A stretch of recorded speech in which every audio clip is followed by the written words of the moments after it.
দেশ ছাড়লেন কবে? আমি দেশ ছেড়েছি আগস্ট মাসের শেষে। মানে যারা সরকারে ছিল তাদের কারো সহায়তা ছিল? আমি এতদিনে ২০ বার বাংলাদেশে যেতাম। হুম, হুম। ২০ বার আসতে পারতাম। প্রবলেম হয়ে গেছে আমার একটাই। আমার ৬ ফুট ২ ইঞ্চি লম্বা আমি। মানে যেটা এটাও বলা হয় যে আপনি বোরখা পরে বোরখা শামীম। আপনি কি আসলে বোরখা পড়তে হয়েছিল আপনাকে দেশ আচ্ছা ছাড়তে? ৬ ফুট ২ ইঞ্চি বাংলাদেশে কোন মহিলা আছে যে বোরখা পরবে? এই ব্যাপারে আপনারা এক্সপার্ট বোঝা গেল। ফেরার সময়ও এরকম কোনো পদ্ধতি হবে কিনা সেটা অবশ্য কিভাবে ফিরবো সেটার উপর ডিপেন্ড করে। আলোচনা করে ফিরলে একরকম, আলোচনা ছাড়া ফিরলে একরকম। শেখ পরিবারের যারা বড় নেতা পর্যায়ের একদম ছোট আতি-পাতি যারা আছেন সবাই চলে গেলেন। এটা কেন? না এটা সবাই যেতে পারেনি। অনেকে ধরাও পড়ছে। যেমন আমাদের আবুল হাসান আব্দুল্লাহ সাহেবের ছেলে এখন জেলে আছে। মানে আপনি এত সবসময় মানে আল্লাহ রাসূলের নাম নেন সবসময় আপনার সাথে আগেও যখন কথা হয়েছে বা এখনো। জি। কিন্তু আপনাকে গডফাদার বলে। এটি কেন বলে? আমার আপত্তি লাগে না। গডফাদার বলুক, গডবাদার বলুক, আমার গড মাদার না বললেই হইল। ভারতই তো তাদেরকে নিয়ে এসছে। আমি তো বলবো স্ট্রেইট বলবো যে লন্ডন থেকে এসছেনই তিনি ভারতের মাধ্যমে। মানে আন্তর্জাতিক সমীকরণগুলো এরকমভাবে আগাবে আপনার ভবিষ্যৎবাণী যেভাবে বলছেন এবং তারপরে আপনাদের শুনেন, দেশে আসার টাইম উইল বি সে আপনি দেখবেন। ধ্বংস সেটা করার জন্য আপনারা কিন্তু ডিসেম্বর টাইম কিভাবে ঠিক করলেন? মানে টাইম উইল সে এগুলো তো এত মানে আপনার এক ডিসেম্বরের আগেও হতে পারে। তারপরে বিকজ হবে না। এই আমার তো মনে হয় আগেই হবে। লড়াই একটা হবে এবং ওই লড়াইতে আমরা জিতবো ইনশাল্লাহ। আমি বাঁচবো কিংবা মরবো আমি জানি না। আবারও সেই খেলা এছাড়া কোনো হবে কি? আপনার সেই বিখ্যাত ডায়ালগ খেলা হবে? না খেলা হবে না, এবার যুদ্ধ হবে। প্রভাবশালী অ্যাক্টিভিস্ট আ পিনাকি ভট্টাচার্য তিনি ২ জন আর্মি অফিসারের কথা বলছেন। একজন বলছেন ব্রিগেডিয়ার জেনারেল সেলিম আজাদ, আরেকজন বলছেন ব্রিগেডিয়ার জেনারেল শামস সুমন। এই পিনাকি সিনাকি এগুলি কে কি বললো উই ডোন্ট কেয়ার। তাহলে এই ২ জনের সাথে আপনার কথা হয় নাই। উনি যেই লেভেল বলতেছেন তার চেয়ে অনেক উঁচু লেভেলের সাথে কথা হচ্ছে। আপনি যদি জিজ্ঞেস করেন পৃথিবীতে আপনি কাকে সবচেয়ে বেশি ঘৃণা করেন শামীম ভাই? I hate my self. আমাদের ২ লক্ষ ২.৫ লক্ষ লোক নারায়ণগঞ্জে হবে। আমি ওখান থেকে রওনা দিব। ১.৫ লাখ চলে যাবে। ১ লাখ নিয়ে আমি এআই দিয়ে না লিটারেলি। লেথাল ওয়েপন ব্যবহার করতে যে নির্দেশনা দিচ্ছেন সেটা তো এআই দিয়ে ছিল না, তাই না? সেটা তো সঠিক না উত্তর। বিলাসবহুল জায়গায় বলব যে আপনাকে দেখা যাচ্ছে। আ যেখানে আপনার নেতাকর্মীরা দেশে আপনিই বলছিলেন কিভাবে আছে, কষ্টে আছে, তারা অনেক এবং আপনাকে একটা কথা দিয়ে রাখি আজকে। বিড়ালের গলায় ঘন্টা তো কেউ বাঁধবে? আমার নারায়ণগঞ্জের লোকেরাই বাঁধবে ইনশাল্লাহ। আপনি অনেকদিন পরে আপনাকে প্রকাশ্যে দেখা যাচ্ছে। এতদিন কেন প্রকাশ্যে দেখা গেল না বা এতদিন পরে কেন দেখা যাচ্ছে? টু বি অনেস্টলি প্রত্যেকটা জিনিসের তো একটা টাইম থাকে। প্রপার টাইম থাকে প্রপার কথা বলার জন্য। হুম। প্রত্যেক জিনিসের একটা পলিসি থাকে। সো এর মধ্যে দেশি বিদেশি বহু মিডিয়া আমার সাথে কথা বলতে চেয়েছেন। আমার কাছে তখন মনে হয়েছে যে কারণ আমি আমার মাস্টার একজনই এবং সেটা হচ্ছে আমার মাতৃতুল্য শেখ হাসিনা।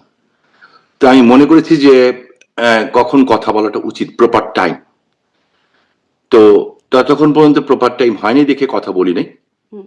কিছুটা সময় দেশের মানুষকে দিয়েছি বোঝার জন্য।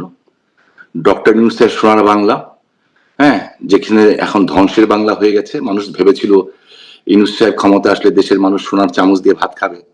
মানুষ এমনভাবে ভাবা শুরু করেছিল আমিও ভাবছিলাম, হ্যাঁ। তবে ওনাকে এখন বিভিন্ন নামে মানুষ বিভিন্নভাবে ডাকে। টক শোতে টেলিভিশনে মাঝে মাঝে দেখি আমি। আমার তো ফেসবুক কিচ্ছু নাই। ইউটিউবে দেখি।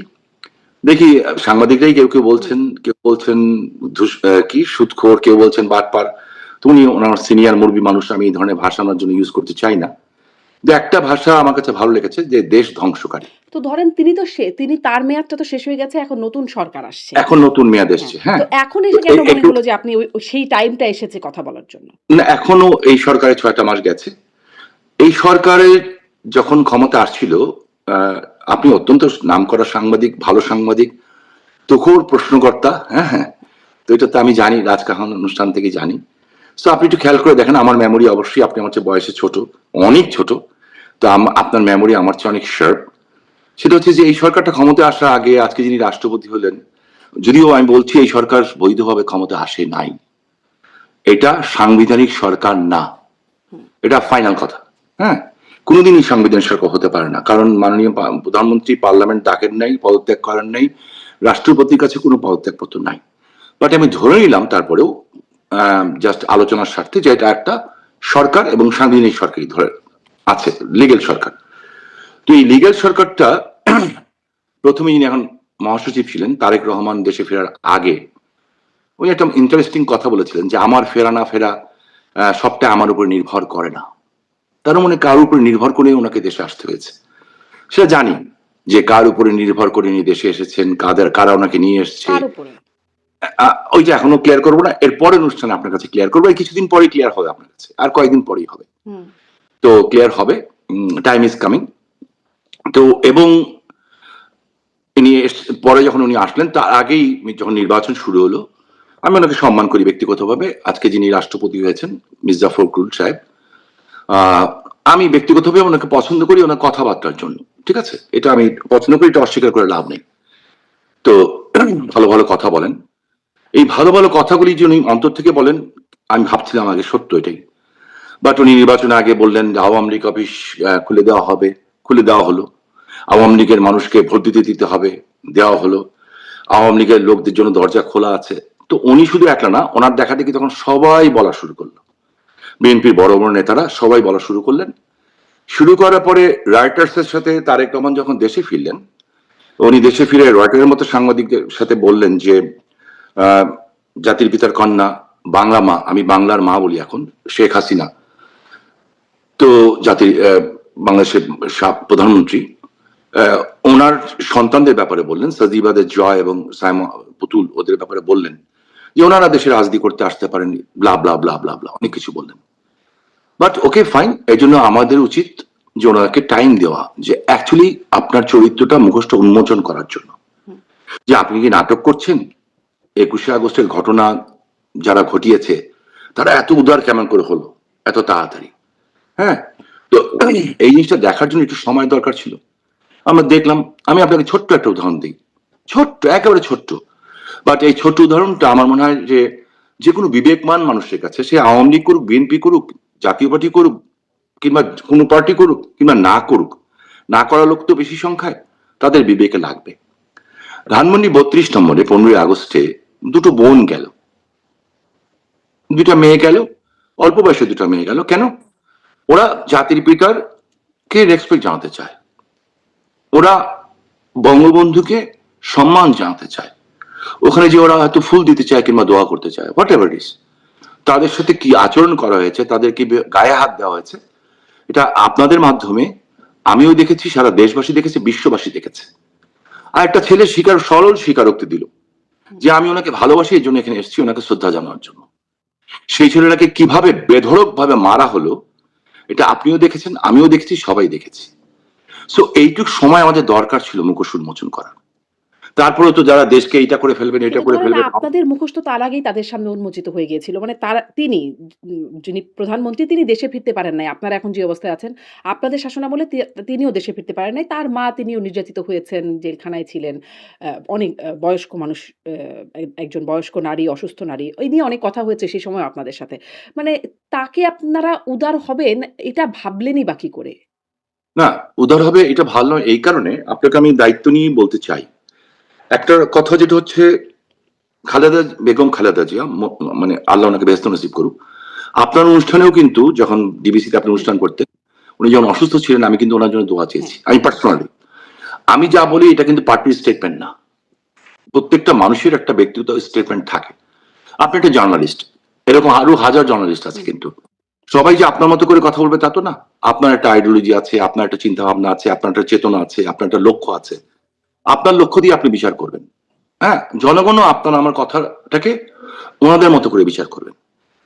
খালেদা জিয়ার সময় আপনি দেখেন, তার আগে কিন্তু আজকে 21শে আগস্ট এই বিএনপি সরকারই জাতির পিতা কন্যাকে মেরে ফেলার জন্য গ্রেনেড হামলা করেছিল, 24 জন মানুষ মারা গেছিলেন। শেখ হাসিনা বেঁচে গেছিলেন, এটা কেউ বাঁচায় নাই তাকে, আল্লাহ তাকে অলৌকিক ভাবে বাঁচিয়েছেন। কাদের সময় হয়েছিল? বিএনপি সময় হয়েছিল। তারপরেও কিন্তু জাতির পিতার কন্যা শেখ হাসিনা যখন ম্যাডাম খালেদা জিয়া অসুস্থ হলেন, তখন উনি কিন্তু তাকে নিয়ে হাসপাতাল থেকে বের করে নিয়ে তাকে বাসায় থাকার সুযোগ করে দিয়েছিলেন। এটাকে বলে আমার মনে হয় সহানুভূতি এবং ভদ্রতা। এবং তার আমলে কিন্তু তাকে মেরে ফেলা হয়েছিল, মেরে ফেলার চেষ্টা করা হয়েছিল। বঙ্গবন্ধুর হত্যাকারীদেরকে নিয়ে পার্লামেন্টে বসানো হয়েছিল, বঙ্গবন্ধুর হত্যাকারীদের নিয়ে। তো এইগুলির পরিপ্রেক্ষিতে আর তারেক রহমান সাহেবের কনভিকশন হয়েছিল, এই কনভিকশন তো এফবিআই এসেও সাক্ষ্য দিয়েছে। তো যেহেতু এফবিআই এসেও সাক্ষ্য দিয়েছে এবং কনভিকশন হয়েছে, তো ওই কনভিকশন ফেস করার সাহস ওনার ছিল না। যেটা জাতির পিতার কন্যা নাকি ক্যাঙ্গারু কোর্ট আজকে ফাঁসি হয়েছে, উনি বলেছেন আমি যাবো তার মধ্যেও। এবং ভেরি ইন্টারেস্টিং, দেখেন মানুষের ভিতরে যখন দুর্বলতা থাকে না থাকে তখন মানুষ এই সাহস দেখায় যে ফাঁসিরও দিয়েছে, আমি ফাঁসির কাজটি যাবো দরকার হলে, কি হবে ওটা আমরা দেখবো সামনে। বাট থিং ইজ দ্যাট যে আওয়ামী লীগ সরকার চলে যাওয়ারও 1 বছর পরে কিন্তু তারিক জিয়া দেশে ফিরেন নাই, তারিক জিয়া দেশে ফিরেন নাই। এবং যখন কেন ফিরছেন না এই প্রশ্ন যখন ব্যাপকভাবে আলোচিত হচ্ছে, একটা পর্যায়ে যে তিনি বলেছেন যে আমি ফেরাটা আমার উপর নির্ভর করে না, অন্য কারোর উপর নির্ভর করে। তার মানে নিশ্চয়ই বাংলাদেশের কোন মানুষের উপর নির্ভর করে না, বিদেশি রাষ্ট্রের উপর নির্ভর করে। এবং আরো ইন্টারেস্টিং হচ্ছে যে বিএনপির নির্বাচনে আমি শামীম ওসমান, আমি আমারটা আমি দায়িত্ব নিয়ে বলছি, অন্য কোনটা বলবো না। আপনি জানেন যে আমার বাড়িঘর পুড়িয়ে দেওয়া হয়েছে, আমাদের বাড়িঘর পুড়িয়েছে, আমার কোনো আপত্তি নেই। কিন্তু যে বাড়িতে আওয়ামী লীগ তৈরি হয়েছিল, আমার দাদার বাড়ি খান সাহেব ওসমান আলী, যে বাড়িতে আমি একলা তো থাকিনি, ঠিক আছে, আমার 4টা বিধবা চাচি থাকতো না বাড়িতে। যেদিন 32 নম্বরটা ভেঙে দেওয়া হলো, তারপর দিন ওই বাড়িটাকে যে ভেঙে ফেলা হলো, গুড়িয়ে দেওয়া হলো। আচ্ছা ঠিক আছে, তার আগেই কিন্তু 19শে জুলাই নারায়ণগঞ্জে একটা ঘটনা, আপনি পরে আসবো। তো আমার সমস্ত ট্রান্সপোর্ট বাস সব পুড়িয়ে দিয়েছে, আমরা কিন্তু ক্ষমতায় ছিলাম। এখন এআই দিয়ে বিভিন্ন কথা বলানো হচ্ছে, আমি এত আধুনিক না, এআইটাই বুঝি না খুব একটা। বাট ইটস ভেরি ইন্টারেস্টিং, যখন আমি আমার নেত্রীকে বললাম যে ওটা আমার রিজিক ছিল, আমার পেটের ভাত দিত, আর সাথে আমার আরো বন্ধু বান্ধব ছিল যারা এটার পার্টনার ছিল, ডিউ টু মি সবটাকে পুড়িয়ে দেওয়া হলো, একদম ছাই করে দেওয়া হলো। ক্ষমতা কবে? 19শে জুলাই আমি নারায়ণগঞ্জ তখন গেছিলাম। আমি তার আগে 14 তারিখে কিন্তু আমেরিকা থেকে গেছি মাত্র, এবং হাসপাতালে ভর্তি ছিলাম। এবং আপনি জার্নালিস্ট এবং আপনি একটা সচেতন নারী, এবং অবভিয়াসলি আপনি আমি বলবো নারী স্বাধীনতা তো বিশ্বাস করেনি, সকল স্বাধীনতা বিশ্বাস করেন। আমি আপনাকে বলবো কেমন করে, কারণ আপনার সাথে আমার সম্পর্কটা অনেক অন্যরকম। আমি আপনাকে ছোট বোনের মতোই মনে করি, এবং অবশ্যই ছোট বোনের মতো আপনাকে আমি সম্মান করি, আদর করি, ভালোবাসি। কারণ তারপরে বলতে হয় আপনাকে মানুষকে জানানোর জন্য, 19শে জুলাই আমি 15 তারিখে আমেরিকাতে গেলাম, 14ই জুলাই 2024। যাওয়ার পরে আমার শরীর এত খারাপ হয়ে গেল, আমার গ্যাস্ট্রিক অ্যাটাক হলো, এবং এত সিভিয়ার অ্যাটাক হলো যে আমি যে ভর্তি দিলাম কোথায়, এভারকেয়ার হাসপাতালে। আমাকে বিউটোপেন, তারপর এইটা ওইটা সব দেওয়ার পরে আমাকে প্যাথিডিন চালু করলো। এর মধ্যে খবর এলো আমার কাছে যে 18 জুলাই নারায়ণগঞ্জ একটা, আপনি কিছু মনে করবেন না, আমি আপনার কাছে আগে ক্ষমা চেয়ে নিচ্ছি হাত জোর করে। হ্যাঁ, তো একটা মেয়ে সাংবাদিক, তার বয়স কত 32-33 বছর হবে, একটা লোকাল পত্রিকার সাংবাদিক। তারা ঢাকা চিটাং হাইওয়ে রোডের পাশে, তখন বিএনপি, জামাত এবং আরো অনেকে, এই অনেকে, এটা আপনাকে পরে আমি ব্যাখ্যা দিচ্ছি, এরা অবস্থান করছিল। এরা কয়েকটা মেয়ে আর কয়েকটা ছেলে মিলে নিউজ কাভার করতে গেছিল। এই মেয়েটা কে এরা পেয়ে বসলো, পেয়ে বসে আমি মাপ চাচ্ছি শারমিন আপনার কাছে আবারও, যে এর শরীরে কোনো কাপড় রাখেনি দুপুর 12টার সময়, এবং শকুন, নেকড়ে বাঘ যেভাবে মানুষকে ছিঁড়ে খায়, তার সমস্ত স্পর্শকাতর জায়গায় তারা ছিঁড়ে বেড়ে ফেলেছিল। ওইখানে একজন বৃদ্ধ লোক ছিলেন, উনি কোন রকম একটা লুঙ্গি দিয়ে তার শরীরটা পেঁচিয়ে তাকে একটা বেবি ট্যাক্সিতে তুলে দিয়েছেন। তুলে দেওয়ার পর সে নারায়ণগঞ্জে আসে। একই দিনে ওই একই গ্রুপ একটা মহিলা, সম্ভ্রান্ত ঘরের মহিলা, নারায়ণগঞ্জে হিন্দু পরিবারের, এবং আরেকটা মেয়ে, তার কত 14-15 বছর বয়স, 16 বছর হবে, এরা দুইজন যাচ্ছিল। তো রিক্সার মধ্যে আটকে তাদের সমস্ত জিনিসপত্র নেওয়া হয়, মহিলা নিজের ইচ্ছা সব দিয়ে দেন, যা যা আছে দিয়ে দেন, কিন্তু তারপরে লাস্টে ওনার মঙ্গলসূত্রে হাত দিয়েছে। তো মঙ্গলসূত্র হিন্দু মহিলাদের কাছে একটা বিশাল পবিত্র জিনিস। উনি বলেছেন বাবা বাবা এটা না, বাবা এটা না। তার মানে যারা ধরেছে তারা ওনার সন্তানের মতো। তখন ওনার মঙ্গলসূত্র টান দেওয়া হয়েছে, ওনার মঙ্গলসূত্রের সাথে ওনার ব্লাউজও চলে গেছে। তখন ওনার মেয়ে চিৎকার করে উঠেছে, মেয়েরও একই হাল করেছে। ওই ভদ্রমহিলা যখন আমাকে ফোন করলেন যে শামীম ভাই আপনি কোথায়, আপনি আসেন, আপনার মা বোনদের এই অবস্থা, আমি তখন আমার প্যাথিডিন খুলে আমি 19 তারিখে নারায়ণগঞ্জ যাই। যাওয়ার পরে আমার শরীর খুব খারাপ, নারায়ণগঞ্জ ক্লাবে আমি খেতে বসছি। এর মধ্যে কিন্তু তার আগেই Awami League office, Narayanganj club, rifle club এবং বেশ কিছু জায়গায় ওরা হামলা করেছে, এগুলো ভেঙে টেঙে দিয়েছে। হুম। তো ভেঙে টেঙে দিয়েছে, তা আমি অবাক হচ্ছিলাম এরা কারা, কারা এত সাহস দেখাচ্ছে। তো আমি যখন খেতে বসি তখন দেখলাম যে বোমের আওয়াজ পাচ্ছি, গুলির আওয়াজ পাচ্ছি। এসপি ফোন করলো যে স্যার ওরা থানা অ্যাটাক করছে, এরে করছে। তা আমি ভাত খেতে পারলাম না, দৌড়ে বের হলাম। আমার উদ্দেশ্য ছিল ওই মেয়েটাকে দেখতে যাওয়া। যখন বেরিয়েছি তখন দেখছি বেশ আধা কিলোমিটার দূর থেকে এই গুলি করছে। ওরা ভাবেনি যে আমি বের হবো নিজে। আর আমি নারায়ণগঞ্জ স্বামী ওসমান বের হবো, আমার সামনে দাঁড়াবে বিএনপির, এটা কেউ করার কথা না। কারণ বিএনপির 16 বছরে বিএনপির কোন নেতা কর্মীকে আমরা ফুলের টাচও হতে দিইনি আমি। এবং যারা যারা এমপি হয়েছে সবাইকে আমি দেখে রেখেছিলাম, এখন যারা হয়েছে ফুলের টোকাটাও পড়তে দিইনি তাদের গায়ে। হ্যাঁ, এবং অন্য পার্টি কেউ না। আর জামাত তো আন্ডারগ্রাউন্ডে ছিলই। হ্যাঁ, আমার টার্গেট কিন্তু আমি কোনো সময় বিএনপিকে টার্গেট করে রাজনীতি করিনি। আমার টার্গেট হচ্ছে জামাত আন্ডারগ্রাউন্ডে ছিল কদিন আগে জামায়াতের আমির তিনি বলছেন যে আপনি গোলাম আজমকে জামাতে মানে নারায়ণগঞ্জে নিষিদ্ধ ঢুকতে করেছে। দেবেন না, হ্যাঁ, এরকমটা বলেছেন। এটা এটা কিন্তু অনেক আগের ঘটনা। এরপরে কিন্তু আমার উপরে বাংলাদেশের সবচেয়ে বড় বম ব্লাস্ট হয়েছিল হুম। 2001-এর 16ই জুন, যেখানে আমার 20 জন ছেলে মারা গেছিল এবং আমি পঙ্গু হয়েছিলাম, যে কারণে আমার আমেরিকাতে আসা। আমার এখন প্রচন্ড অবস্থা খারাপ, আমার কোমরের থেকে পায়ের তলা পর্যন্ত। কিন্তু কোনো অবস্থাতেই আমেরিকার ডক্টরদের, আমার ওয়াইফের বড় ভাই, his a very big doctors over here. ওনার নিজস্ব অনেকগুলি ক্লিনিক আছে, অনেক ডাক্তার ওনার আন্ডারে কাজ, কারণ এরা তো ইথিক্সে চলে এখানে, এরা তো অনেক কিছু ভয় পায়। সো কোনো অবস্থাতেই আমার এমআরআই করা গেল না, কারণ আমার শরীর ভর্তি স্প্লিন্টার এবং স্টিল। তো করলো না, যাই হোক জি, শামীম ওসমান, এটা আপনার করেছে। সুস্থতা কামনা করি। কিন্তু প্রশ্নটা ওখান থেকে আসে যে ওই যে দেশে ফেরার কথা, তারেক রহমানের দেশে ফেরার কথা আপনি বলছিলেন যে তার নিজের উপর নির্ভর করছে না ফ্রেমটা, হ্যাঁ, এটা ঠিক আছে। তো জি। মানে বিদেশি কোনো মানে কোনো ব্যক্তি বা কোনো সংস্থা বা কোনো দেশের উপরে কিছুর উপর নির্ভরশীল, আপনার কথা থেকে আমি বুঝতে পারছিলাম যেটা। কিন্তু আপনাদের ফেরাটা আসলে কিসের উপর নির্ভরশীল, আমি সেটা নিয়ে কথা বলতে চাই। কারণ আপনারা দেশে ফিরবেন ডিসেম্বরে, আপনি প্রকাশ্যে এসেই ডিসেম্বরে ফিরবেন সেই কথা আপনিও বলছেন বা নেতৃত্ব আরো আগে থেকেই বলছেন যে ডিসেম্বরে ফিরবেন। কিন্তু কিভাবে ফিরবেন সেটি জানা যাচ্ছে না। ধরেন আরো যদি সুস্পষ্টভাবে জানতে চাই যে ধরেন আপনারা কি প্লেনের টিকেট কেটে এয়ারপোর্ট দিয়ে ঢুকে যাবেন? এরকম এত সিম্পল? সেক্ষেত্রে তো শেখ হাসিনার অ্যাক্টিভ কোনো পাসপোর্টও নাই। ট্রাভেল ডকুমেন্ট নিতেও সরকারের সাথে একটা প্রক্রিয়া যেতে হবে। সেরকম? নাকি সীমান্ত ওই যে শেখ হাসিনার একটা ফোন আলাপে শোনা গিয়েছিল যে চট করে ঢুকে পড়বেন, কাছাকাছিই আছি। সীমান্ত দিয়ে আপনারা এক নাগাড়ে ঢুকে পড়বেন। আসলে কিভাবে ঢুকবেন? একটা তো প্রক্রিয়া লাগবে। হ্যাঁ, আমি এটা শেষ করে দিচ্ছি, তার আগে আমি ওই জায়গাটা শেষ করে দিই। হ্যাঁ, তখন আপনাকে এটা জানা দরকার। জানা দরকার এই কারণে, আমি কালকে নাও থাকতে পারি, আমাকে আল্লাহ নিয়েও যেতে পারেন, তাই না? মানুষের একটা জিনিসই পার্মানেন্ট, যে উই হ্যাভ টু গো।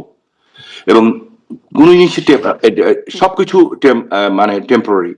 আমাদের লাইফটা কিন্তু সবচেয়ে বড় টেম্পোরারি। শেষ সেই দিন যখন এই ঘটনাটা ঘটলো, আমি পরে জানতে পারলাম যে আমাদের সাথে সংঘর্ষ হচ্ছে কে। আমি বিএনপি ছেলেপেলে দেখেছি, হাত দেখিয়েছি, সরে গেছে ওরা। হেফাজতকে হাত দেখিয়েছি, সরে গেছে ওরা। আমি তো তার এরা কারা, এদের কথাও বুঝতে পারছি না, ভাষাও বুঝতে পারছি না। পরে 3 মাস পরে দেখলাম নারায়ণগঞ্জ থেকে রোহিঙ্গাদের গেরিলা বাহিনীর চিফ আরসা প্রধান গ্রেপ্তার হচ্ছে। আজকে আমাদের লোকজনকে ব্যাপকভাবে অ্যারেস্ট করা হচ্ছে। আমি স্বরাষ্ট্রমন্ত্রী মহোদয়কে কালকেও একটা টক ইয়ের মাধ্যমে বললাম, যে সচিবালয়ে আপনি বসেন, আপনাকে আমি দায়িত্ব নিয়ে বলছি শারমিন, যেই সচিবালয়ে উনি বসেন তার থেকে পূর্বাঞ্চলের দিকে যেতে, ঢাকা চিটাগাং হাইওয়ে রোডে স্টিল নাও গতকাল রাত পর্যন্ত 2টো মহিলা মাদ্রাসা এবং আরেকটা 2টো মাদ্রাসায় অস্ত্রের ট্রেনিং চলছে। ঢাকা শহরে হেভি আর্মস সহ, মানে হেভি বলতে হেভি, হালকা পাত্র অস্ত্র না, 14,000 আল কায়দা, লস্করে তৈয়বা এবং আরসা এরা কাজ করছে। ঠিক আছে, সেই কারণেই আমি ওইখান থেকে আসি। সেই কারণেই আমাদের বাড়ি ঘর সব ভেঙে দেওয়ার পরেও আদর্শিক কারণে আমার নেত্রী একটা বক্তব্য দিয়েছিলেন, হালকা করে আপনি দেখেন, মেমোরাইজ করে দেখবেন, যে স্বাধীনতা বিরোধী শক্তি যাতে ক্ষমতা আসতে না পারে। এই বক্তব্যতে আমাদের জন্য ইশারাই কাফি। উনি কি বলতে চান ওনার চোখের ইশারা আমরা বুঝি, যারা আমরা অনেক ছোট থেকে ওনাকে দেখেছি, আমাদের কাছে যিনি মার মতো। সো মার ভাষা যেমন মানুষ বুঝে, আমরা বুঝেছি। আমি আমার নিজের নির্বাচনী এলাকায় আমি কিন্তু বিএনপি ইলেকশন করেছি, এমন দায়িত্ব নিয়ে বলছি, করেছি, ওপেন করেছি। এবং মজার ব্যাপার হচ্ছে, ভোট যে জামাত ইসলাম চুরি করবে বাংলাদেশের প্রথম কিন্তু আমার এলাকার থেকে আবিষ্কার হয়েছে। কারণ যেদিন নির্বাচন, সেদিন গোল্ডলাইন ধনকুন্ডা স্কুলে, নারায়ণগঞ্জ 3 আসনে ধনকুন্ডা স্কুলে সেদিন জামাতের আমির বিকাল 5:30টার সময় পুলিশ সহ ঢুকে সিল মারা শুরু করেছিল। খবর বিএনপি পায়নি, আমি পেয়েছি। আমি তাড়াতাড়ি করে বিএনপিকে জানাই এবং ওদের সাংবাদিকদের জানাই, তার তার মানে পুরস্কার স্বয়ং জামাতের আমির গিয়ে সিল মারা শুরু করলেন? লোকাল জামাতের আমির, ও জি, আচ্ছা, আচ্ছা, আচ্ছা। হুম, লোকাল জামাতের আমির। এবং সেখানে কিন্তু আমি জানাই, এই কারণে জানাই বিকজ আমি মনে করেছি স্বাধীনতার বিরুদ্ধে ক্ষমতা না আসুক। কিন্তু রেজাল্টটা কি হলো? আজকে আমাদের কর্মীরা আমাদেরকে গালাগালি করে যে কেন কেন করালেন আমাদেরকে দিয়ে এই কাজটা। হাজার হাজার নেতাকর্মী বাড়িতে থাকতে পারছে না, 25 লাখ নেতাকর্মীর নামে মামলা, প্রত্যেকটা দিন আমাদের কোনো না কোনো বাসায় হামলা হচ্ছে। তাহলে কি আপনারা প্রতারিত হয়েছেন? অফকোর্স, আচ্ছা। কিন্তু অফকোর্স। আপনারা তো বলেছিলেন মানে একদম শীর্ষ পর্যায় থেকে শুনেছিলাম নো ভোট, নো ভোট। তাহলে আপনারা যা বললেন তা করলেন না কেন? মানে সাংঘর্ষিক অবস্থায় গেলেন কেন? করলাম না এই কারণে, কারণ আমরা না করলে জামাত চলে আসতো ক্ষমতায়। 95টা সিট, 95 সিট আমি দায়িত্ব নিয়ে বলে আপনাকে নাম্বার ধরে বলে দিতে পারবো, এই 95 সিট বিএনপি পেয়েছে আওয়ামী লীগের কারণে। জামাতের ক্ষোভটা কিন্তু ওখানে আমাদের উপরে অনেক বেশি। আর এটা আমার কোনো আপত্তি নেই, কিন্তু চালাক না বিএনপি। কি অবস্থা দেশের আজকে, অনেক সুন্দর। আমাকে একদিন ইউটিউবে একজনকে দেখাচ্ছিল, বোধহয় আমার স্ত্রী কিংবা আমার মেয়ে দেখাচ্ছিল, যে একজন মহিলা বলছেন 16 বছর ধরে পাঙ্গাস মাছ খায়নি আন্দোলন সমস্যা নয়। তো আজকে কি অবস্থা? আজকে দেশে তেল নাই, গ্যাস নাই, বিদ্যুৎ নাই, কাজ নাই, মানুষের, আমার এলাকায় গার্মেন্টস সব একটা পর একটা সব বন্ধ হয়ে যাচ্ছে, মেয়েরা ঘর থেকে বেরোতে সাহস পাচ্ছে না। বিশ্বাস করবেন যে আমার যারা বন্ধু বান্ধব, আমি আজকে আপনার সাথে কথা বলার জন্য, শুধুমাত্র আপনার সাথে কথা বলার জন্য আমি দায়িত্ব নিয়ে কথা বলি, যে আমি ওদেরকে ফোন করেছি, যারা আমার ফ্রেন্ড, ওরা তো আমাকে খোলামেলা বলবে, ছোটবেলা আমরা একসাথে পড়ো, ওদের income middle class, lower middle class বলবো না, এখন হবে লোয়ার মিডল ক্লাস, তখন মিডল ক্লাস ছিল আমাদের সময়, 50 থেকে 60,000 টাকা বাড়ি ভাড়া দেওয়া, মানে বাড়ি ভাড়া দিয়ে থাকে, 2টা করে বাচ্চা আছে কিংবা 3টা বাচ্চা আছে। আলাম এখন কি অবস্থা? আমি দেখলাম ওদের গলা ভারী হয়ে যাচ্ছে, বললো 21 দিন 22 দিন চলতে পারি, তারপর পারি না। দিস ইজ গোয়িং অন বাংলাদেশে। হ্যাঁ, তো মানুষের পেটে খাবার নাই, বেকারত্ব 18 থেকে 46% চলে গেছে, মানে দারিদ্রতা।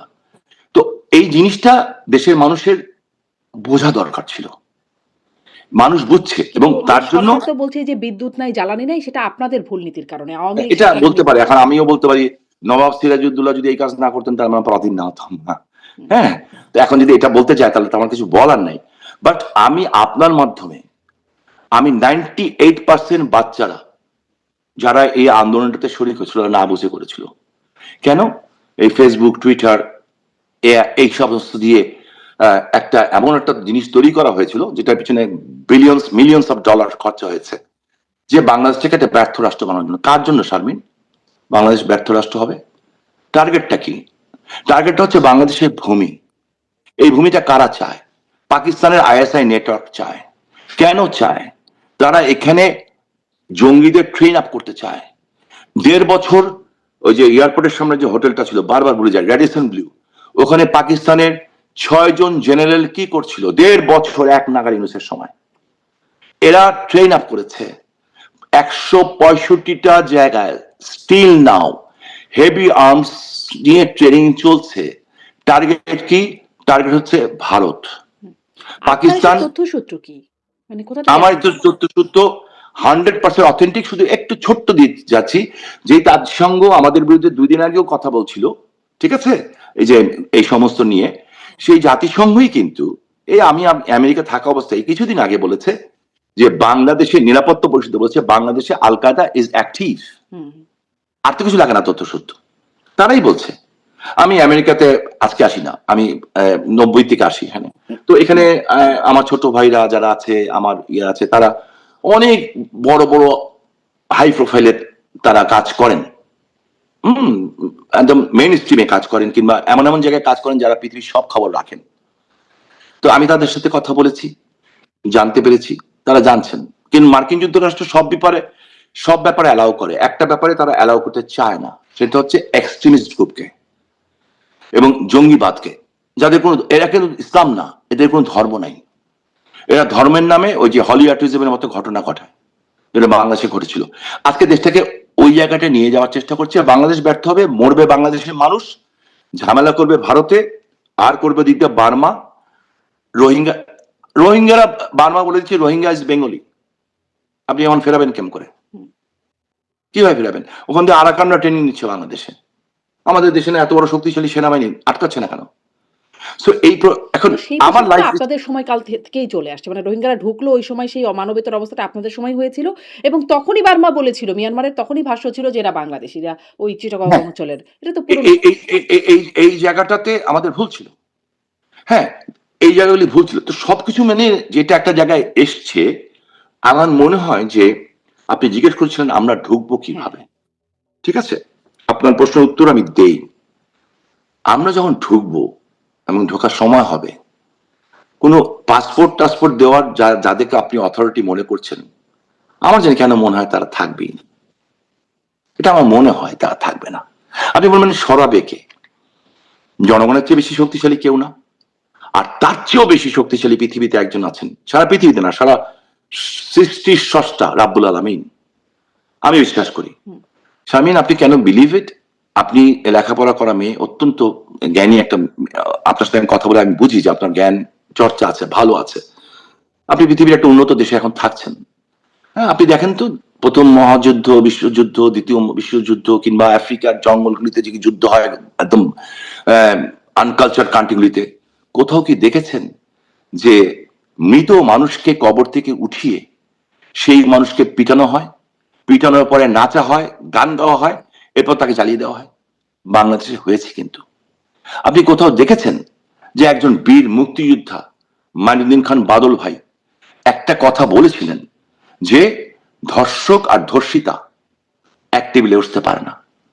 এই একটা কথার কারণে ওদের কত ক্ষোভ আমাদের মুক্তিযুদ্ধের বিরুদ্ধে, যে ওনার কবরটা পুরো খোঁড়া হলো এবং ওই কঙ্কালের উপরে স্পঞ্জের স্যান্ডেল দেওয়া হলো, অনেক জিনিস ময়লা ফেলা হলো এবং ওটাতে আগুন লাগিয়ে দেওয়া হলো।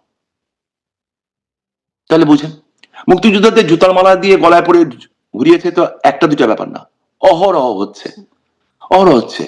এবং এই জিনিসগুলি যে হয়েছে, এটা ব্যর্থতা কার? আমাদের, আমার। জাতির পিতার কন্যা কিন্তু আমাদেরকে ঠিকই গাইডলাইন দিয়েছিলেন। আমরা কিন্তু এই ম্যাটিকুলাস ডিজাইন, ডক্টর ইউনূসের ম্যাটিকুলাস ডিজাইন থেকে আমাদের বাচ্চাদের রক্ষা করতে পারি নাই। ওদের ভবিষ্যৎ আজকে অনিশ্চিত। 4টা জেনারেশনকে নষ্ট করে দেওয়া হয়েছে, হোসেন জিল্লুর রহমানের ভাষায় যদি বলতে চাই। আজকে দেখেন আপনি, ইউনিভার্সিটি টিচারকে মারতে যাচ্ছে, ইউনিভার্সিটি টিচারকে ছাত্ররা মারতে যাচ্ছে। আমি আমার ছোটবেলায় স্কুলে যেটা পড়েছি, ওই টিচারকে দেখলে তো আমি জীবনে এখনো চেয়ারে বসবো না।